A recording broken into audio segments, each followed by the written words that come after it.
Så er vi i luften med det tredje webinar.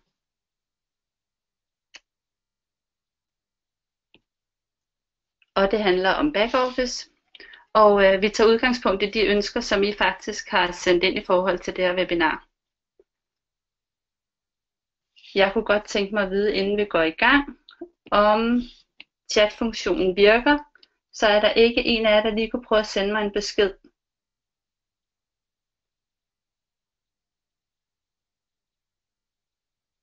Det virker fint.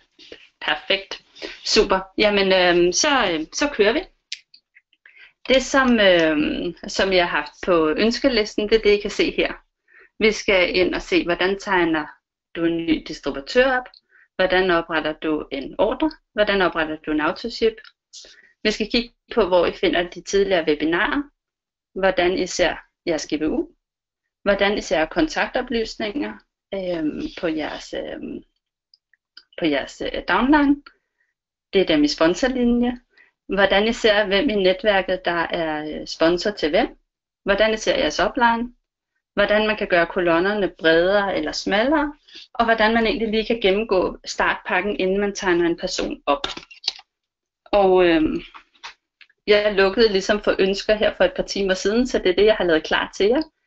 Og hvis I har noget undervejs, og der er tid til det, så skriv det i chatten, så tager vi det med også.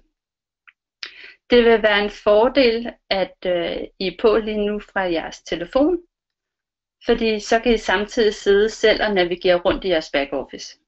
Hvis ikke I er det, så må I bare lytte og se og gense, hvis der er noget af det, I ikke kan huske. Godt.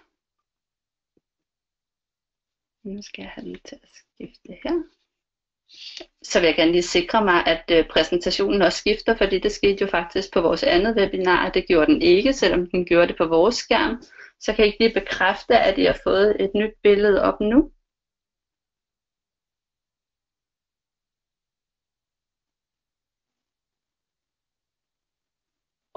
Alle sidder og venter på, at en gør det. Der er ikke nogen, der har gjort det endnu. Har I et billede oppe, hvor der står, sådan tegner du det nye distributør op? Perfekt. Godt. Når I er inde i jeres backoffice for at tegne en ny distributør op, så går I hen i den kolonne eller den menu, der hedder Organization. Og derinde, der kan I reelt set vælge 2 forskellige måder at gøre det på. Men hvis I har været oppe i jeres settings, heroppe, hvor I logger ind og ud, og hvor indkøbskurven er, og har sat den med rigtigt preferred placement, det vil sige der, hvor systemet vælger i den side af jeres organisation og placerer den nye distributør, så går I bare direkte herned i Enroll New. Når I kommer ind der, så får I listet det optegningsflow, I kender fuldstændig fra det gamle system. I kommer ind og skal vælge det land, hvor I ønsker at tegne en distributør op, og så er det optegningsflowet, som I kender det. Der er ikke noget nyt her, I skal være bekymret omkring, eller tænke, at det kender I ikke. I kommer ind og får vist startpakkerne, det kommer jeg lidt tilbage ved, men I bliver guidet igennem.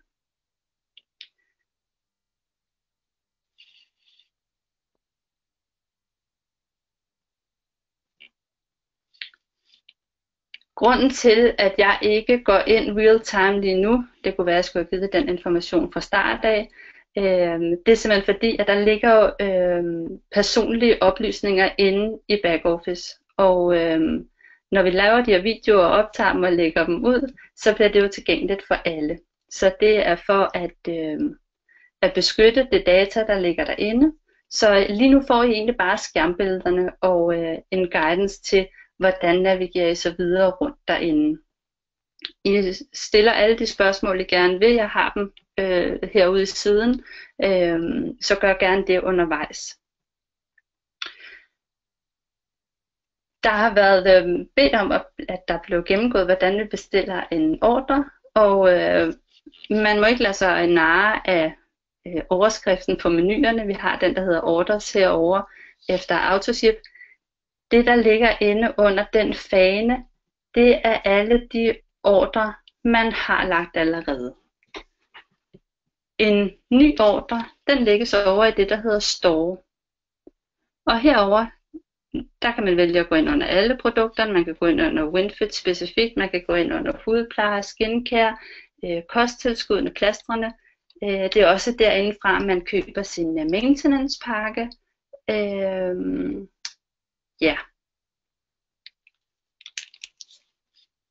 I går ned og vælger det aktuelle for jer.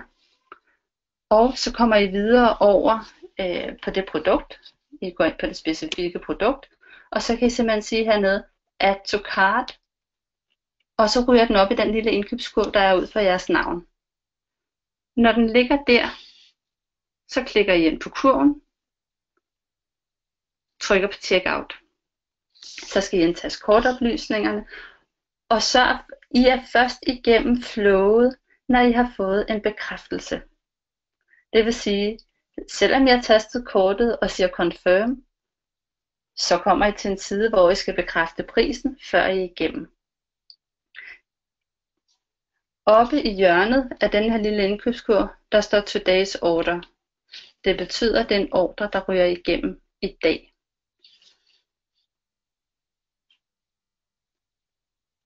Flowet for autoship er faktisk stort set det samme.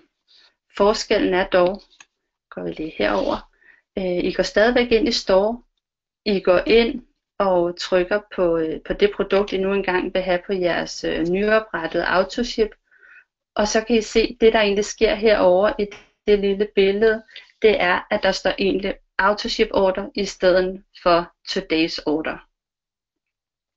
I går igen ind på checkout, sørg for at datoen bliver tilrettet, og nu er der genereret en ny autoship-profil. Der skal I selvfølgelig vælge, om den skal køre hver måned eller hver anden måned, og det kan I til hver en tid ændre. Men det her, det er oprettelsen, som vi før har været vant til lå i et flow, der nu er delt op i to. Det vil sige optegningen af en del, og autoship-profilen, oprettelsen af den, det er den næste del. Når profilen først er oprettet, så ligger den så herovre i menuen i den, der hedder Autoship Orders. Og så er det altså herindefra, at vi laver ændringer til den eksisterende profil. Det vil sige, det er derindefra, at vi ændrer produkt eller dato. Ja.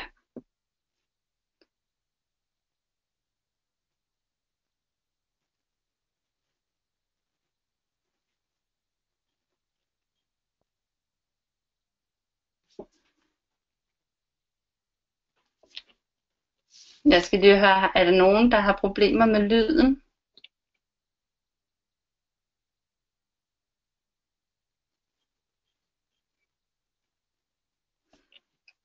Jeg kan se, der er nogen, der skriver, at de har problemer med lyden. Men jeg kunne svare mig før, så jeg går ikke ud fra, at det er jer alle sammen. Jeg tænker, at det muligvis er nogle indstillinger hos jer privat, hvis I har det problem.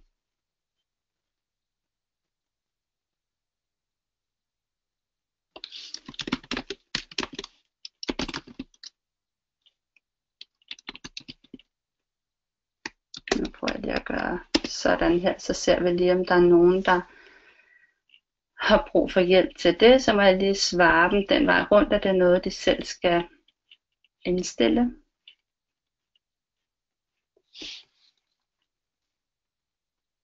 Godt.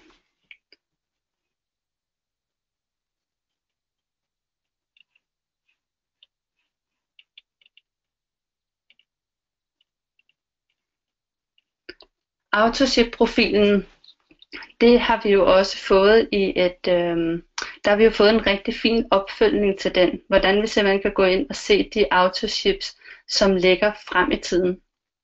Og den kan vi egentlig godt tage her. Ikke fordi I har spurgt til administration af denne, men lad os bare komme ind forbi det.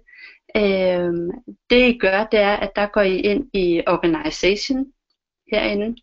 Og så kommer der en menu i det drop-down vindue, der hedder Downline Autoship Orders. Og derindefra, der kan I rent faktisk se, hvad der ligger af autoship, som er klar til at køre i fremtiden. Og dem vil I simpelthen kunne fange i opløbet. I vil simpelthen kunne lave opfølgning med det samme. I kan gå ind og filtrere på at sige, hvor mange autoship har jeg, der kører i morgen eller på søndag. Og på den måde, der kan I simpelthen sikre, at der ikke er noget, der kører igennem, som ikke skal. Man får et rigtig godt overblik derinde.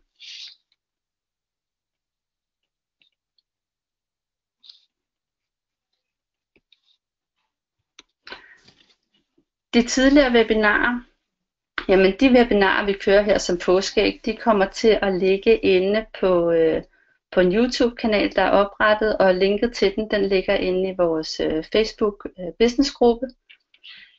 De webinarer, som kører i LiveWave-regi, de ligger faktisk inde i vores backoffice. Og der går I ind, vi er stadigvæk på hovedsiden, herindefra finder I det hele, og I går ind i den menu, der hedder Resources. Inde i Resources, der har I en menu ude i venstre siden, der hedder Marketing Tools. Den klikker I ind på, og derinde, der har I simpelthen en masse materiale liggende. Og når I går ind i den drop-down, hvor I kan vælge, hvad det er for en sektion, I vil ind til, så kan I, de ligger forskellige steder. De ligger blandt andet under den, der hedder WinFit. Der ligger en masse med alle de tirsdagswebinarer, vi har haft med David. Og så ligger de nede i den tredje nederste, som hedder Webinars. Der vil I til hver en tid kunne gå ind og finde dem, hvis ikke I har haft mulighed for at være på, når de er blevet vist, eller når de har været live. Og hvis nogen af jer tænker, at jeg vil egentlig bare gerne have det engelske, jeg har ikke brug for at sidde og få oversættelsen, så kan I jo altid vente til det engelske har været afholdt, og gå ind og finde det herinde. Der ligger de alle sammen. Godt. Din GVU. Din GVU, den er nu blevet real time. Og det vil sige, at vi kan ikke se den tilbage i tid længere. I går ind under fanebladet Commissions, den tredje menu her. I den drop-down, der åbner sig, der er en, der hedder Rank Advancement. Den klikker I ind på. Og så går I ind og klikker på den rank, hvorfra GVU'en rent faktisk er en, hvor GVU'en spiller ind. Og det gør den for Senior Director. Så inden for Senior Director, hvor man skal have 10.000 i GVU for at være kvalificeret, der vil den simpelthen stå som en bar derinde. Når I har opnået den rank og skal tjekke igen, så hopper I op i rangen over. Så tjekker man Executive. Men inden under Senior Director, for alle jer, der er Manager eller Directors, der vil I kunne se GVU'en. Og I vil hele tiden kunne følge den i forhold til, at der har været placeret en ordre i jeres organisation, som er i jeres sponsorlinje. Det er jo ikke, den tæller ikke ordre med, som ligger placeret hos spillovers. Så vil I kunne gå derind og se den.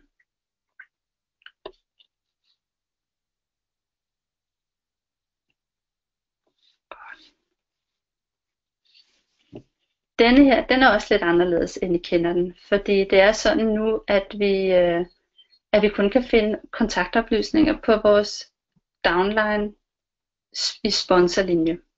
Så dem, der ligger i vores sponsorlinje, det vil sige det, der egentlig også er vores GVU-linje, dem, der er med til at bygge vores GVU, der vil I kunne gå ind og finde det. Og I går ind under Organization, som I ser her i det øverste billede. Organization. Så går I ned på Binary Tree Viewer, og herinde, der er søgefunktionen.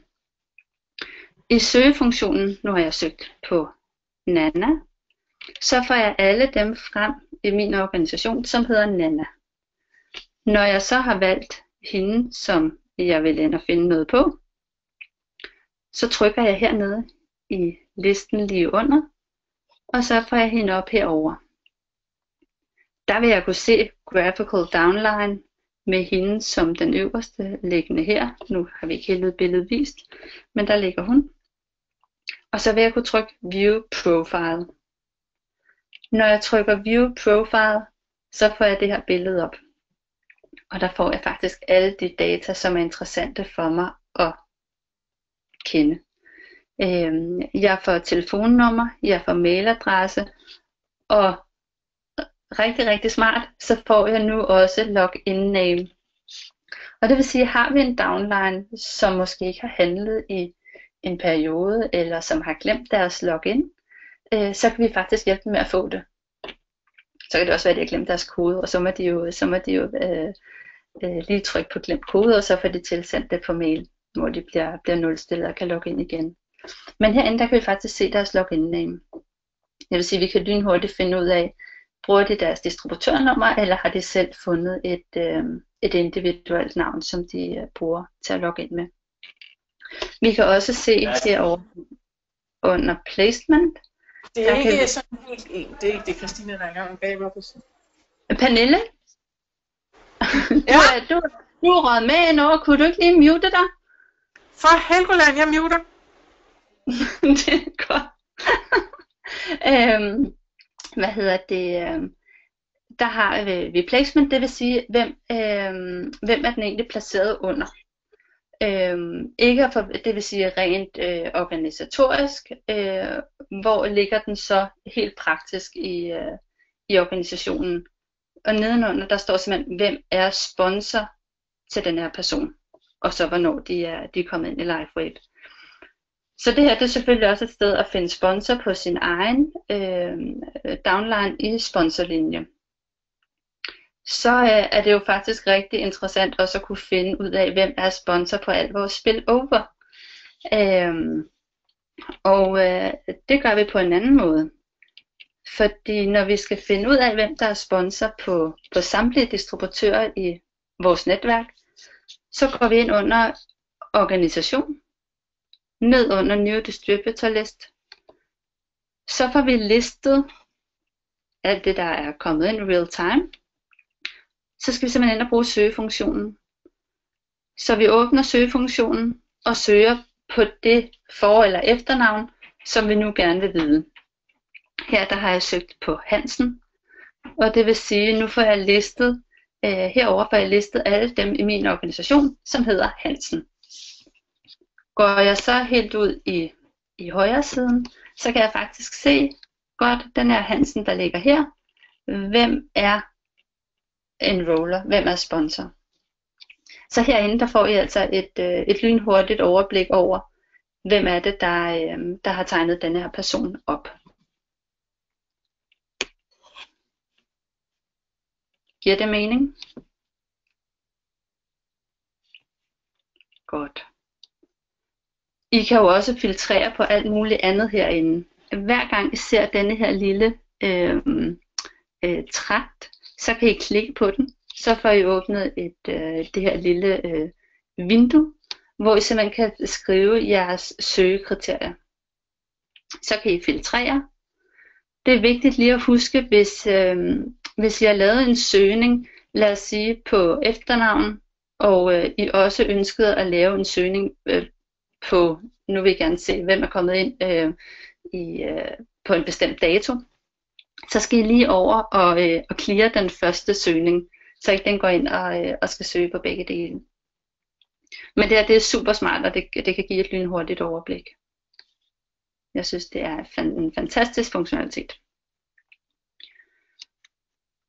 Godt.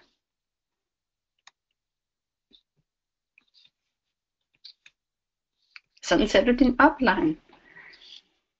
Upline, den kunne vi egentlig, i det gamle system kunne vi kun se det i den betalte version. Så var man ikke på den betalte version, så kunne man ikke hoppe ind. Så havde man ikke denne her menu tilgængelig. Men det I gør, det er, at I går ind i Organizations, og herinde der vælger I Reps. Den her menu, eller det I får frem herinde, det data I får tilgængeligt, det er faktisk super interessant, for det giver jer et helt andet billede over jeres organisation. Det går jeg ikke i detaljer med nu, det kan vi tage på en træning, men I finder faktisk nogle spændende tal herinde også. Det der er interessant for jer lige i denne her sammenhæng, det er den her menu, der hedder Upline. Når I trykker på den, så får I vist hvem ligger i jeres upline fra jer i direkte linje hele vejen op til LifeWave. Til, kan man sige, til firmapositionen. Så det kan I se derinde. Det er måske, jeg ved ikke, hvornår det er interessant for jer, men man står I og mangler nogen aktuelt, og tænker, jeg mangler en livline, hvem kan jeg hive fat i? Så er det jo muligt, når I går derind og sådan render listen igennem, at I falder over et navn, hvor I tænker, ej, jeg har set vedkommendes navn et sted, eller det ved jeg, hvem er. Jeg hiver lige fat i dem. Godt. Så vil jeg gerne vide, hvordan man gør en kolonne smallere eller bredere. Og det er sådan, at hver gang, at I ser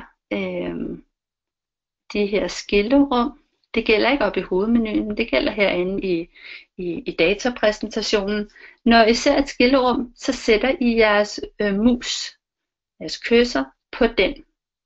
Når I rammer rigtigt, nu har jeg prøvet at gengive det lille symbol, der kommer frem, det ser sådan her ud, så holder I simpelthen musen nede og trækker til den side, I gerne vil. Lige nu har jeg klemt det hele sammen. Det kunne også være, at I var oppe under, personally enrolled, og det er ikke altid, at hele telefonnummeret bliver vist, eller hele mailadressen bliver vist. I det tilfælde, der vil I jo bare kunne gøre den bredere i stedet for, men så har I simpelthen adgang til data.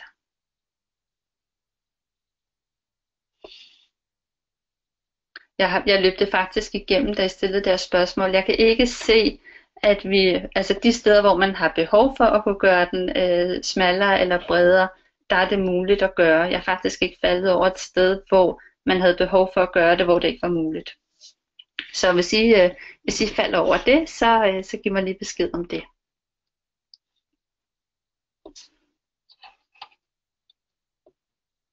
Godt. Jeg fornemmer nogle gange, at der er nogen, der har lige lidt berøringsangsten med det nye optegningssystem. Og det er der absolut ingen grund til, at I har. Sådan er det mange gange med noget nyt, men I kan være helt rolige og trygge i det. I bliver på fineste vis guidet rundt i det.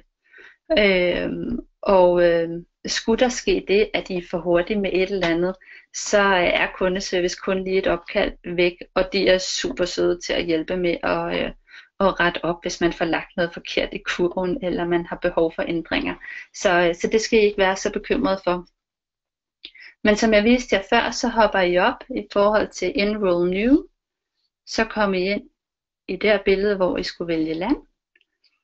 Og på næste slide, der får I vist de pakker, som er mulige. Når I ligesom har afstemt, hvad det er for en pakke, trykker jeg videre, så kommer I ind og får vist det her billede. Der vil være forvist nogle produkter, eller forvalgt nogle produkter for jer allerede. Dem klikker I bare ud på de små krydser, som er ude i højre siden, hvis ikke det er aktuelt for den her sammensætning. Så krydser I dem ud, og så går I over i denne her menu og tilvælger nogle andre. Og der er sådan en rigtig fin lille omregner hernede, som fortæller jer, hvad koster et sæt Alavida, eller hvad koster en pakke WinFit. Hvad svarer det til i plastre, eller hvad svarer det til i items? Så det der er en rigtig god idé, det er, at I egentlig husker, hvor mange items er der i de forskellige opstartspakker. Det vil sige, i bronzen er der 1, i sølv er der 6, i guld er der 14, i platin er der 27, og i diamant er der 41. Så længe I kan huske det, så kan I sidde og lave jeres lille omregning inden i forhold til, hvad kan man så få i forhold til plastre, eller Cosentials, Maverick, Alavida eller WinFit. Nederst der har I den lille grønne bar, og den fortæller jer, hvor langt det er. Så I kan ikke komme til at vælge for meget, uden at blive advaret. Så det er bare med at putte i, indtil barren er grøn, og så trykker I Continue. Og det er først, når I gør det, at I skal til at udfylde navn og adresse og kortnummer og vinge af, at I har læst policies, og så ryger I videre en gang til, hvor I igen skal bekræfte alle de her ting, I har valgt undervejs. Så I skal endelig hoppe ind og lege med det her i forhold til at blive trygge i den her optegningsproces. For jo mere trygge I er i den, jo hurtigere glider de her optegninger altså også. Godt. Jeg prøver lige at hoppe igennem de her beskeder, der er kommet. For lige at se.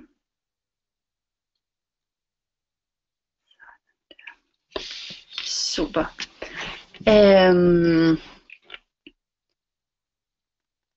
Jeg kunne jo have rigtig mange ting på programmet, jeg gerne vil fortælle jer omkring det her backoffice, men det vigtige er egentlig for mig, at det bliver målrettet jer. Så jeg vil rigtig gerne have, at I kaster ind i chatten spørgsmål til det, jeg har været igennem. Jeg synes ikke, at der er kommet så mange. Det må være, fordi I har super meget tjek på det. Eller i forhold til den øvrige funktionalitet, der ligger derinde. Der er det ikke, fordi jeg har glemt de ting, som der blev spurgt om. Der blev blandt andet spurgt om, hvordan ser jeg, om jeg er placeret i et højre eller et venstre ben. Det kan vi ikke i systemet lige nu. Det må vi spørge vores upline om, hvis vi ikke ved det. Lur mig om ikke det er på trapperne, fordi det havde vi jo sådan set tilgængeligt i det gamle. Vi kan heller ikke se lige nu, hvem der er vores første kan vi godt, hvem der er vores anden, tredje og fjerde generationer. Den visning havde vi også tidligere. Jeg tror også, den er på trappen. Der kommer drypvis mere og mere funktionalitet. Der kommer også meget mere funktionalitet, end det vi havde i det gamle system. Det er rigtig, rigtig godt.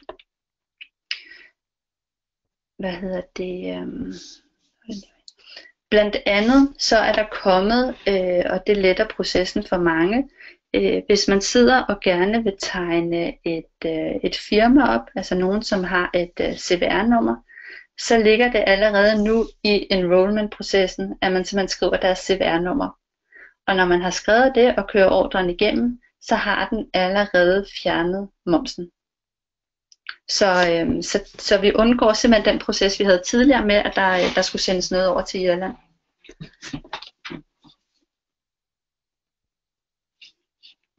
Godt.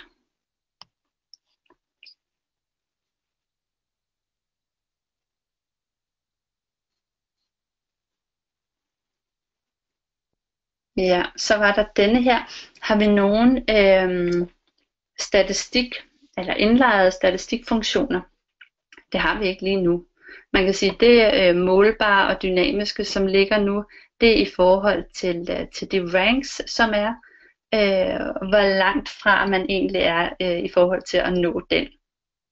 Der har man fået de her fine barer ind, hvor man kan se, hvad er det egentlig, man mangler i forhold til at kvalificere sig. Det er det, der ligger lige nu. Jeg kunne forestille mig, at der kommer mere. Vi kommer jo også til at se, at vi selv kan sammensætte de her maintenance pakker, så jeg ved, at vi ikke er i mål. Men hvornår det kommer, det er svært at spå om.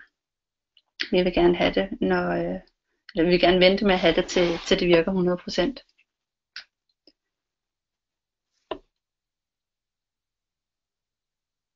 Det var basis funktionaliteterne, og det var egentlig det, vi skulle igennem i dag.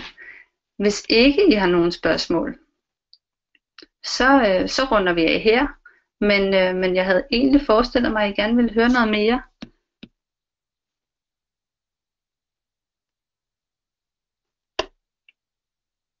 Så jeg lader den lige være åben et par minutter endnu, i forhold til, at I kan hoppe på chatten og skrive noget.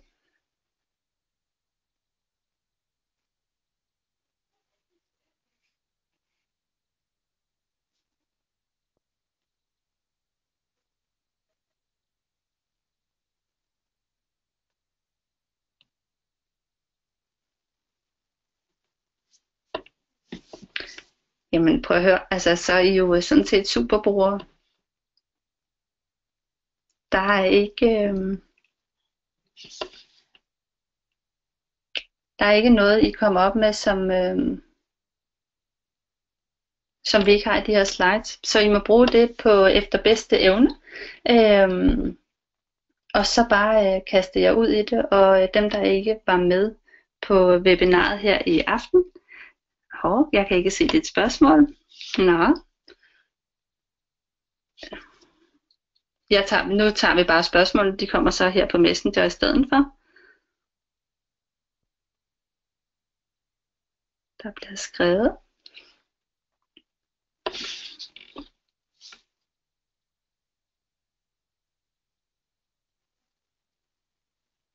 I er velkommen til, hvis chatten ikke virker. Lige nu kan jeg ikke se, at der er kommet noget ind. Jeg kan heller ikke se, at I har svaret på min.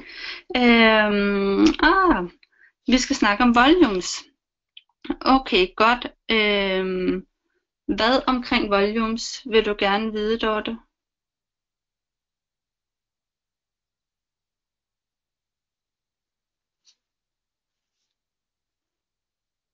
Jeg kan bare lige snakke lidt omkring det imens. Det, som jo faktisk er blevet super fedt med det her system, det er, at vi nu kan gå ind og se, vi kan ikke kun se vores egen volumes, vi kan også se vores downlines volumes. Og det vi går ind og gør, så vi kan lige gå tilbage til det slide, hvor vi egentlig har det her. Nu går vi ind på en downlines volume, og hvornår kan det være interessant? Jamen det kan det jo i forhold til at vide, har de købt nok i forhold til at holde sig aktive? Hvordan ser deres carryover ud? Vil det være rigtig træls for dem faktisk at gå inaktiv nu, fordi de mister en masse point? Den information har vi lige pludselig fået tilgængelig. Og vi går ind her i Organization, og ned i Binary Tree Viewer, så søger vi vedkommende frem, som vi synes det er interessant at få noget information omkring. Så trykker vi på denne her, der hedder View Profile, og den åbner op herover. Det vi egentlig fokuserede på før, det var kontaktinformation. Men det er jo rigtig interessant, når vi kigger på de her faneblade, der er herovre, i forhold til både orders og volumes. Når vi trykker på volumes, så kan vi se deres volumes. Det vil sige, at vi kan se, hvor meget har de for indeværende uge i både højre og venstre ben. Vi kan også se, hvor stor er deres carryover. Det kan være, at vi rent faktisk kan se, at de har ligget og opsparet point i begge ben, men der er altså et eller andet, der gør, at de ikke får dem udbetalt. Og så kan vi jo så grave videre og se, hvorfor gør de så ikke det. Men herinde, der kan vi se deres volumes. Så det vil sige, at vi kan også se, hvor meget skal der egentlig til, før den næste pay cycle kommer. Eller med de point, der bliver genereret i dit fællesben lige nu, hvis vi omregner det til kroner og øre, hvad vil det svare til kroner og øremæssigt, hvis vi omregner det til pay cycles? Hvor meget aktivitet skal vi ind og have i den anden del af dit team, for at kunne matche det op, og hvad vil det så rent faktisk svare til på månedsbasis? Man kan sige, det er jo ikke så meget omkring back office, hvor vi finder det, det er jo lidt mere noget forretningstræning, men det er altså et super interessant værktøj, vi har liggende herinde under, hvis det bliver brugt rigtigt. Så er det jo sådan, at volumes bliver jo talt op. Jeg ved godt, det her stod der bare, vil du ikke snakke om volumes fra begyndelsen. Jeg synes, det kunne være dejligt, det var lidt mere specifikt. Men fordi jeg kan snakke længe om volumes. At vi kan hele tiden se, jamen, hvad ligger der af point for ugen? Hvad ligger der i volumes der? Og de bliver jo løbet af det til den carryover, der var, som så er smækket sammen i total. Total RV og total LV. Godt. Så ser vi her. Ja. Så er der en, der skriver her, jeg har spurgt til, om vi også efterfølgende kan ændre en kunde ved at have et CVR-nummer, uden at skulle kontakte og sende registreringsnummer til customer service. Det her, det er for nyoptegnet, at processen glider sådan helt smooth. Er der nogen, der efterfølgende skal ind og have registreret deres virksomhed, så er det som i gamle dage, at man sender en kopi af det her virksomhedsregistreringsbevis til customer service, og så går de i gang med at taste det, der nu skal tastes. Velbekomme. Ja. Jeg er på Messenger nu, så hvis I har brug for at stille nogle spørgsmål, så gør I det bare derinde. Og det er sådan en servicemeddelelse til jer, fordi I er inde her for højre, at der er en, der lige har været igennem processen, og for allerede optegnede distributører, som ønsker at have deres CVR-nummer på deres profil, så tager det en dag. Fantastisk. Godt.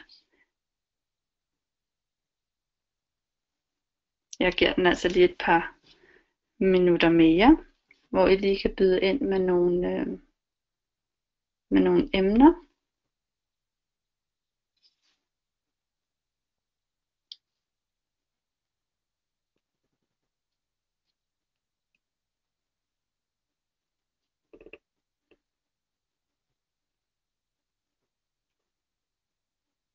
Og jeg sidder her og venter helt spændt.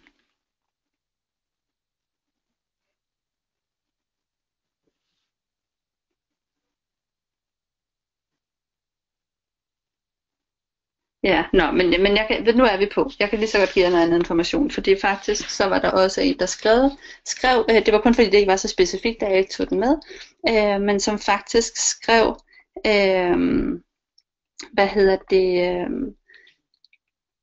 hvilke tal er vigtige at tracke i sin forretning. Fordi det er de tal, vi ender at finde i vores backoffice. Og måden jeg gør på i forhold til at holde styr på det, det er rigtig meget, hvor mange har jeg i min organisation. Der finder jeg jo også det lynhurtige overblik, når jeg går ind på, vi bliver bare på den her side, fordi det er egentlig den, vi også bruger. Vi går ind her under Binary Tree Viewer. Før jeg har lavet søgningen, så vil det være mig selv, der kommer frem hernede i Customer Details. Og allerede der, så vil jeg kunne se i min organisation, hvor mange ligger der så i min venstre side, og hvor mange ligger der i min højre side. Så der har jeg et lynhurtigt overblik over det. Jeg synes også, det er interessant at finde ud af, der vælger jeg de andre 2 menuer heroppe i rullevinduet, hvor mange i min organisation er på autoship, og hvor mange i min organisation er på maintenance. Under maintenance, der er kommet endnu et fantastisk tiltag, fordi det er jo faktisk blevet sådan, at hvis I går ind under den menu, der hedder Downline Maintenance Orders, så kan I se helt ud, hvis I kører vinduet helt ud til højre, så kan I faktisk se, denne her kunde eller denne her distributør er på en maintenance pakke. Der er nu x antal måneder tilbage, før den udløber. Det er altså en rigtig rar viden at have. Før kunne vi se, om det var en autoship, der røg igennem, eller om det var en ordre. Men nu er vi faktisk mulighed for at se, hvornår er det, at vores kunders maintenance pakker, de løber ud, og at vi derfor skal gøre dem opmærksom på, at de på anden vis skal holde sig aktive. Men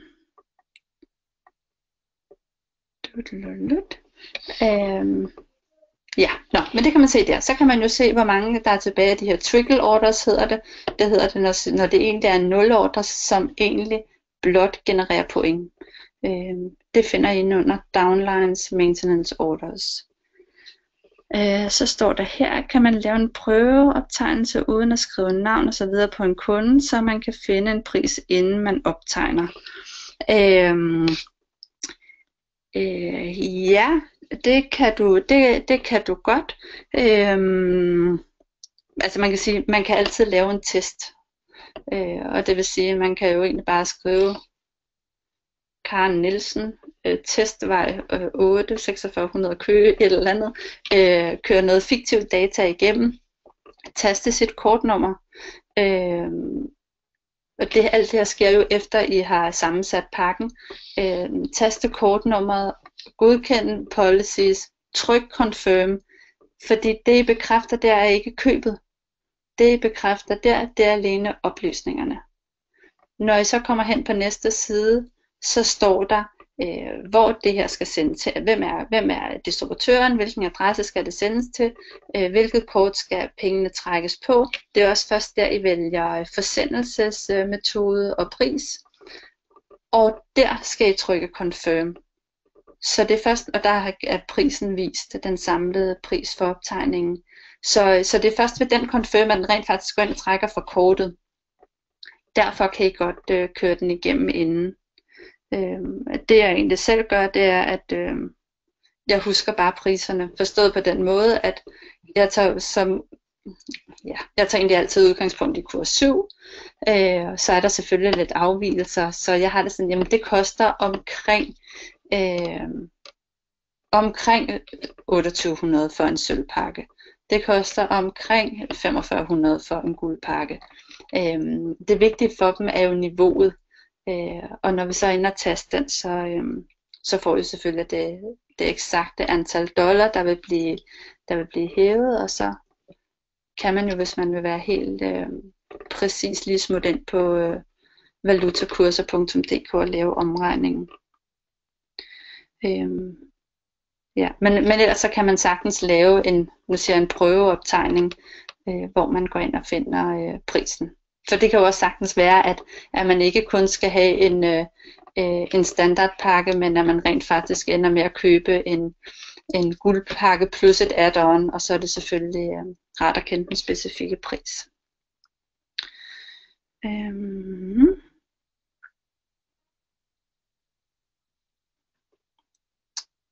Ja. Ja, og I har selvfølgelig, altså inde under volumes, der er jo forskellige volumes.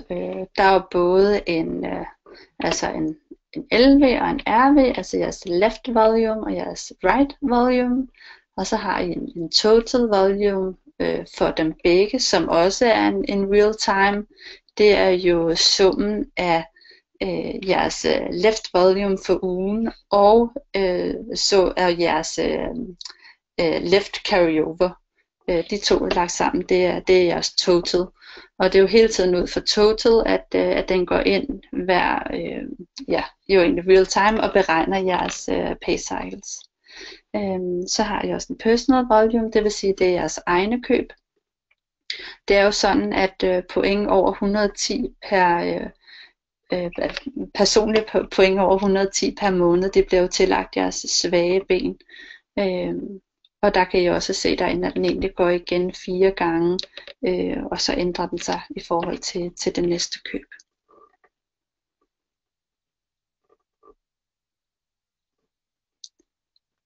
Kan du ikke fortælle igen, hvordan vi ser datoen, hvor downline skal bestille ny maintenance? Hvis du går ind under Organization, så går du ind i den, der hedder Downlines Maintenance Orders. Og herinde, der er listet alle dem i din organisation, som har købt en maintenance pakke. Når du går helt ud i højre siden, så kan du se, hvor mange måneder er der tilbage af den her maintenance pakke. Du kan både se næste dag, hvor den her trickle order kører, og så kan du se, hvor mange gange den skal køre endnu. Så det vil sige, at hvis du går ind og kan se, at Sofie, hun har en kørsel den 8. maj, som er næste gang, og ude i trickle order, der står 3, jamen så betyder det, at den løber på mandag, som jo er 8. maj, igen 8. juni og 8. juli, og det vil sige, at 8. august, der skal hun lægge sit næste køb. Giver det mening?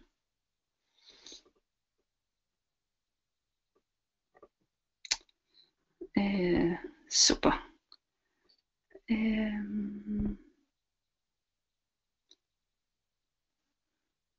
promos. Vil det ændre sig, hvis man køber en maintenance, får man de eksisterende rabatter? Kunne den blive lidt mere specifik? Jeg er ikke sikker på, at jeg forstår den.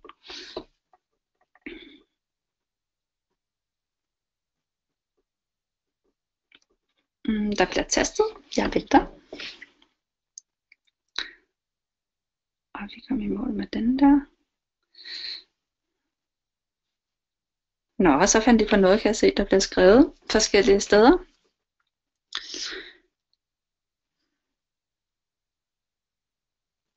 Jeg venter lige her, inden jeg hopper videre.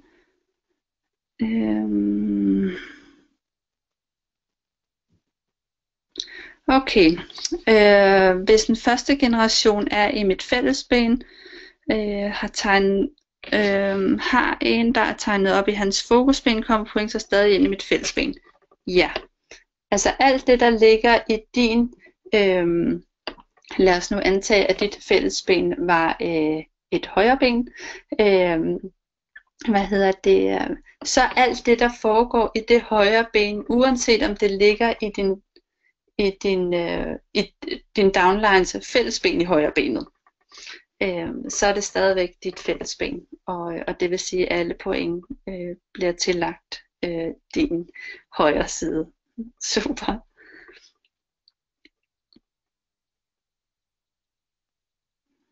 Godt.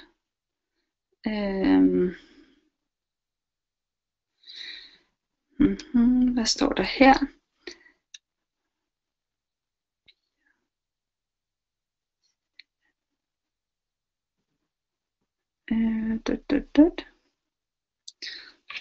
Lige her der kommer ind, hvor der er noget remaining trickle order, som ser ud til at drille lidt. Den vil jeg gerne lige prøve at følge op på.